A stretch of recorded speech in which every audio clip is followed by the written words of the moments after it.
Meus queridos e amados irmãos, minhas irmãs, aqui estamos mais uma vez, nesta sexta-feira. Louvado seja o nome do Senhor, 12 de dezembro, 12º dia do mês de dezembro. E para a glória de Deus, participamos de um culto e agora estou aqui para compartilhar com você uma palavra que Deus trouxe ao meu coração para estar aqui compartilhando com você. E confesso que no culto Deus trouxe esta mensagem ao meu coração. Eu quero compartilhar com você nesta noite, segundo a vontade do Espírito Santo. Que Deus possa abençoar a tua vida, abrindo a sua mente para compreender essa revelação, abrindo a tua mente para receber o que de melhor Deus tem para você, que é a tua palavra, que vai servir de bússola para a tua vida, vai te dar direção, vai te mostrar o caminho e que vai mudar a tua vida se você a receber. Amém? A palavra que eu tenho para compartilhar com você, ou que Deus tem para nós nesta noite, melhor dizendo, se encontra no livro do profeta Naum, capítulo de número 1 e versículo 7. Livro do profeta Naum, capítulo de número 1 e versículo de número 7. Um texto assim, bastante conhecido. Eu gosto muito desse texto, eu gosto muito desse versículo de número 7 do profeta Naum. O texto, às vezes, não somente o texto, mas o livro de Naum se ouve muito pouco pregar acerca, mas, historicamente falando, a gente entende que Naum foi um profeta, assim como Jonas, que foi levantado por Deus para transmitir uma mensagem ao povo de Nínive. E Naum, o nome Naum deriva-se do hebraico, né, que quer dizer conforto ou confortador. Conforto ou confortador, né? O nome já é muito interessante e a gente entende que quando a mensagem de Deus direcionada ao povo de Nínive, tanto através de Naum como através de Jonas, foi mostrando sim o juízo caso eles não recebessem a palavra, mostrando sim que chegaria o juízo de Deus caso eles não aceitassem a palavra de Deus. Mas Naum está ali agora e, segundo historiadores, Naum ele não foi a Nínive e não sabe-se como essa carta chega, né, até Nínive, mas Naum foi usado por Deus para profetizar em Nínive, tá? E o versículo de número 7, só para nós entender um pouquinho quando se fala de juízo, o versículo 6 eu quero ler também, diz assim: quem parará diante do seu furor? Falando de Deus. E quem subsistirá diante do ardor da sua ira? A sua cólera se derramou como fogo, e as rochas foram por ele derribadas. Então mostra que Deus não estava se agradando, e nós sabemos que o povo de Nínive era um povo mau, era um povo sangrento, era um povo muito duro de coração. Segundo os historiadores, o povo de Nínive, eles matavam as pessoas e colocavam em uma lança, tipo uma lança pontiaguda, um tronco pontiagudo, eles colocavam ali a pessoa ali, né? Forma de uma crueldade sem tamanho. E Deus estava contemplando tudo isso, tá? Então Deus levanta Jonas, que nós conhecemos bem, e levanta também o profeta Naum. No versículo 7, onde Deus quer falar comigo e com você, diz assim: o Senhor é bom. O Senhor é bom. Apesar dele estar chateado, apesar dele estar irado, o Senhor é bom. Isso é fato, o Senhor é bom. Uma fortaleza no dia da angústia, e conhece os que confiam nele. O Senhor é bom, ele é uma fortaleza no dia da angústia, mas ele conhece os que confiam nele de fato. Queridos, nós entendemos aqui neste versículo que imagina Deus chegando com juízo em Nínive E aquelas pessoas vendo as coisas acontecerem ao teu lado, e elas começam a demonstrar que amam o Senhor, que se arrependeu, que não vai fazer mais, que não vai aprontar mais, como se isso fosse convencer a Deus. Quando Naum diz que Deus é bom, ele é uma fortaleza no dia da angústia. Ele é, isso é fato. O Salmo 46 nos revela isso. Mas ele conhece verdadeiramente aqueles que confiam nele. E os que confiam nele, segundo o Salmo 125, serão como os montes de Sião que não se abalam, mas permanecem para sempre. Uma coisa é eu falar para alguém que confio em Deus. Uma coisa é eu compartilhar com alguém dizendo que eu confio muito em Deus, que a minha fé é enorme, que a minha fé é muito grande, que eu tenho uma fé que possa fazer transportar os montes. Mas ele conhece verdadeiramente aqueles que confiam nele. Ou seja, é muito comum o ser humano se achegar a Deus quando a coisa aperta, quando a coisa está doendo, está apertando, está ficando difícil. Aí a pessoa corre para Deus, mas na realidade ela não está correndo para alguém que ela verdadeiramente confia. Ela está correndo para alguém que ela sabe que pode mudar a história, mas ela não confia no Senhor como o Senhor. Porque o texto diz, o Senhor conhece os que confiam nele. É diferente de eu recorrer a Deus simplesmente porque eu sei que ele é poderoso para mudar a história da minha vida. É diferente. Quando eu confio, aconteça o que acontecer, eu vou chorar, eu vou perder noite de sono, posso perder peso, posso perder o apetite de não ter fome para almoçar ou jantar, mas a minha confiança, ela vai estar exaltando a Deus, porque dentro de mim, tudo isso está acontecendo aqui, é muito comum, todo mundo está vendo o que eu estou passando, mas dentro de mim, há uma voz que brada em direção ao céu, declarando para Deus, os meus olhos estão postos em ti. Como diz, e eu quero ler, desceu, eu vou ler. Como diz Josafá, lá no capítulo 20, 2 Crônicas, no capítulo 20, e versículo 12, se não me falha a memória, se não for, já te peço perdão, mas eu acho que é o versículo 12. 2 Crônicas, capítulo 20, versículo 12. Olha só, quando Josafá ficou sabendo que viu uma grande multidão contra ele, ele reuniu o povo a orar e jejuar. E uma vez que o povo se reuniu, orou e jejuou, ele agora vai buscar a Deus em oração, vai buscar a direção de Deus. No versículo 12, ele glorifica a Deus de uma forma muito especial, porque ele diz assim, ah, Deus nosso, porventura não os julgarás? Porque em nós não há força perante esta grande multidão que vem contra nós, e não sabemos nós o que faremos. Porém, os nossos olhos estão postos em ti. Porém, os nossos olhos estão postos em ti, ou seja, porém, a nossa confiança está no Senhor. A nossa esperança está no Senhor. É importante, queridos, eu e você, reconhecermos que há situações que nós não vamos conseguir resolver.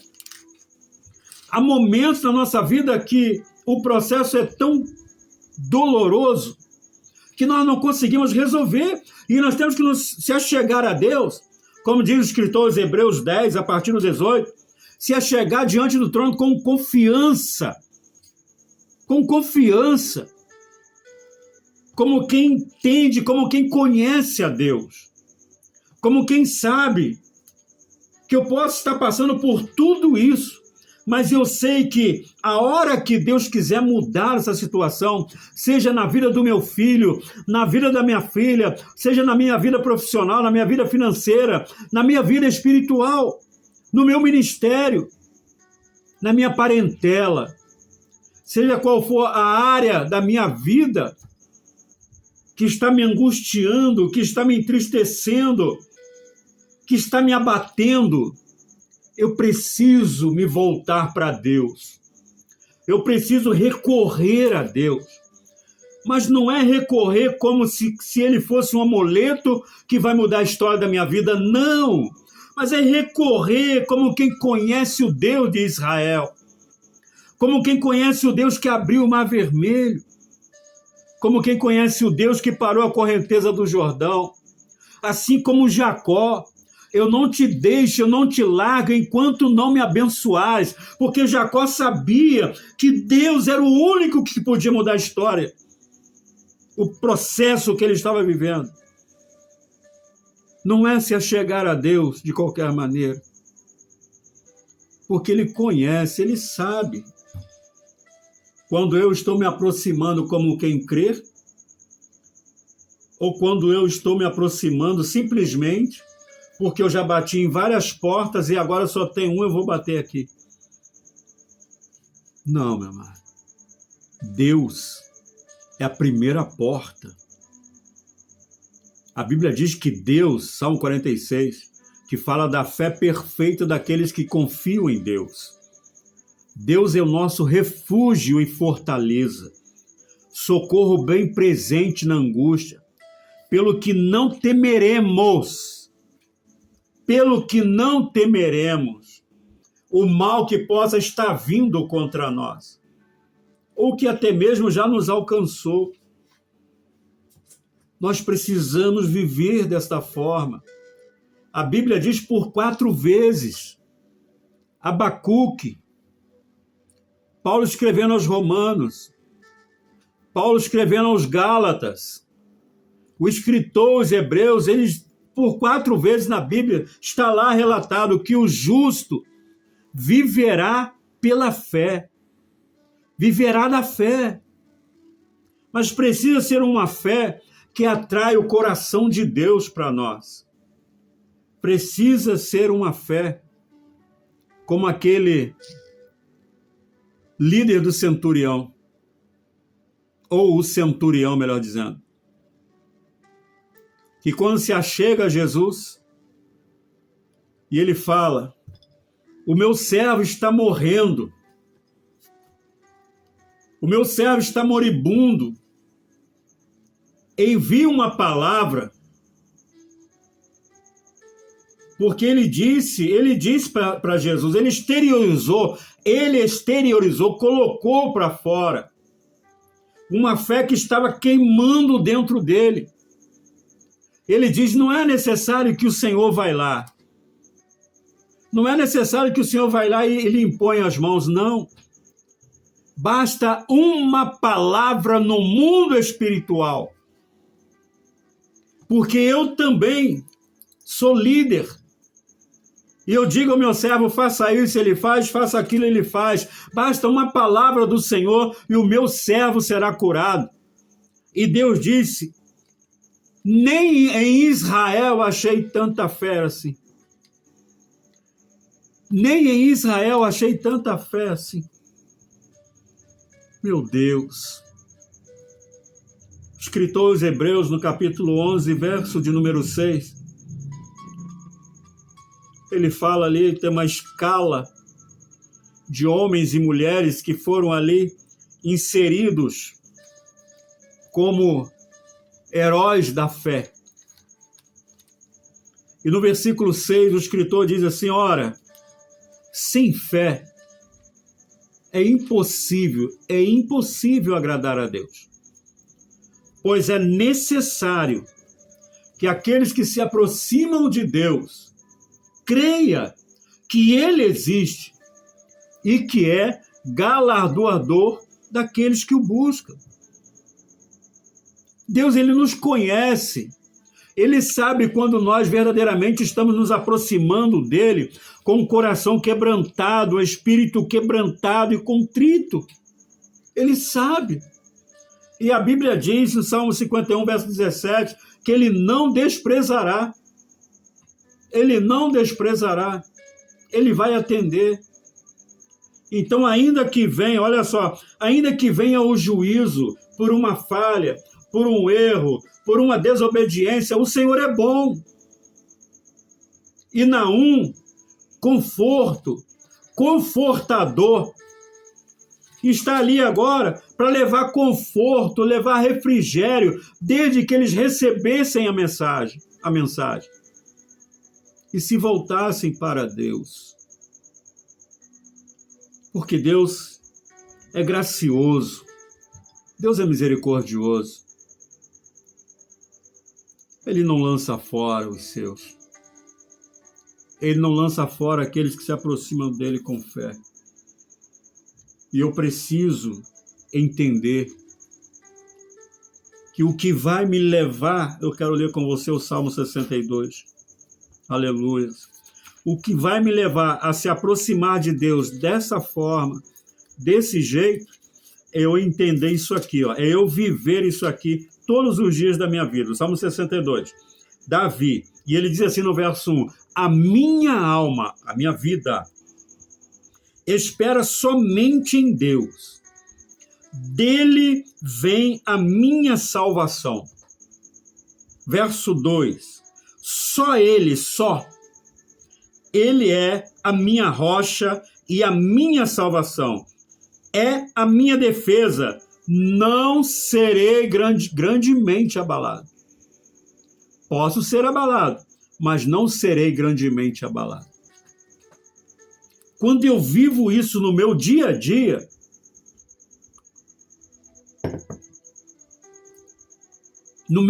independente das circunstâncias, cada vez que eu for me aproximar de Deus, eu vou receber assim, seja bem-vindo, porque Ele conhece, Ele sabe que eu estou me achegando com confiança. É necessário, há essa necessidade, eu não posso simplesmente me achegar a Deus, simplesmente porque eu sei, eu conheço, eu já ouvi falar que Ele faz isso, que Ele faz aquilo, mas na realidade dentro de mim, a minha fé não agrada a Deus. E isso é muito complicado. E eu preciso entender que Ele quer que eu me aproxime dEle, como quem crê verdadeiramente que Ele pode mudar a história da minha vida. E se Ele não mudar, nas mãos dEle eu estarei seguro. Sobre os seus braços eu estarei seguro. Olha só, deixa eu ver isso aqui. Hebreus capítulo 10, eu encontrei aqui, deixa eu ler a partir do 19, que tem por subtítulos exortação a perseverar na fé. O verso 19 diz assim, tende, pois, irmãos, ousadia para entrar no santuário pelo sangue de Jesus, pelo novo e vivo caminho que Ele nos consagrou, pelo véu, isto é, pela sua carne, e tendo um grande sacerdote sobre a casa de Deus, cheguemo-nos com verdadeiro coração, em inteira certeza de fé, tendo os corações purificados da má consciência e o corpo lavado com água limpa. Retenhamos firme a confissão da nossa esperança, porque fiel é o que prometeu. Olha só que maravilha, que glória! Se achegando a Deus pelo novo e vivo caminho, que Cristo, Ele nos consagrou pelo véu, isto é, pela sua carne, sua crucificação, sua morte na cruz. Rasgou-se o véu, nós temos livre acesso a Deus. Agora, como nós vamos se achegar a Deus? Com verdadeiro coração, como quem crê, porque Ele conhece, Ele sabe, Ele conhece quem confia nele. Querido irmão, minha querida irmã, esta é a palavra que Deus tem para mim e para você nesta noite de sexta-feira. Vamos nos achegar a Deus com confiança. Eu não preciso ver a Deus. Eu não preciso tocar em Deus. Mas quando eu me achego com confiança, eu sinto Deus. Eu sinto Deus. Eu, particularmente, sou chorão. E a presença de Deus me faz cair no chão. A presença de Deus me faz chorar, sim. Chorar, sim. Porque ninguém resiste. É impossível. Eu não resisto. Volto a repetir, eu não posso vê-lo. Não posso tocá-lo. Mas quando eu me aproximo com o verdadeiro coração, eu sinto Deus na minha vida. Eu sinto o mover de Deus na minha vida. Eu sinto o envolver de Deus na minha vida. Isso é muito gostoso. Isso é maravilhoso. Você pode viver isso, se entregando verdadeiramente a Deus, se assumindo diante de Deus, reconhecendo-o como o Senhor e Salvador da tua vida e da tua alma, porque Ele é o único que pode mudar a história da nossa vida. Quando o juízo chegar, Ele não será mais advogado, mas Ele será juiz. E nós precisamos batalhar para que naquele dia sejamos chamados: vinde benditos de meu Pai. Olha só. Deus abençoe a tua vida. Deus abençoe a tua casa. Deus abençoe a tua família. Por favor, comente. Vai lá nos comentários e coloca lá alguma coisa, se Deus falou com você. Se esta palavra te sacudiu. Vamos se achegar a Deus como quem conhece-o e quem confia nele. Porque Ele sabe. Ele conhece os que confiam nele. Creia. Quando você orar pelo teu filho, ora como quem acredita que Deus está cuidando. Seu filho não morreu até agora porque Deus está cuidando. De repente, seu marido é um alcoólatra, vive numa situação, uma vida que não te agrada, mas ele está vivo. E é através de você que Deus vai mudar a história dele, vai mudar a vida dele. Então, se achegue a Deus com confiança. Tire a dúvida do teu coração, da tua alma. Cada vez que se aproximar de Deus, se aproxime com confiança, porque Ele é o único que pode mudar a história da nossa vida. Deus abençoe a tua vida, a tua casa e toda a tua família. E não esqueça de dar um likezinho lá, em nome de Jesus. E se você ainda não se inscreveu no canal, se inscreva no canal. Cada vez que nós estivermos liberando um vídeo, um áudio, uma mensagem, ela vai estar chegando aí no seu aparelho. Ok? Deus abençoe. Deus, em nome de Jesus, confirma a tua bênção, a tua vitória na vida desta pessoa, Pai, que está assistindo esse vídeo, que está recebendo esta mensagem. Ó Deus, assim como o profeta Naum, Deus, que haja conforto, que haja, Senhor, refrigério, que haja consolo nesta alma, Pai, em nome de Jesus, Deus, em nome de Jesus. Amém. E graças a Deus, que a graça e a paz do nosso Senhor e Salvador Jesus Cristo, o grande amor de Deus e as doces consolações do Espírito Santo que seja sobre a tua vida, a tua casa e toda a tua família, não só hoje, mas para todo sempre, em nome do Senhor Jesus. Deus abençoe a tua vida.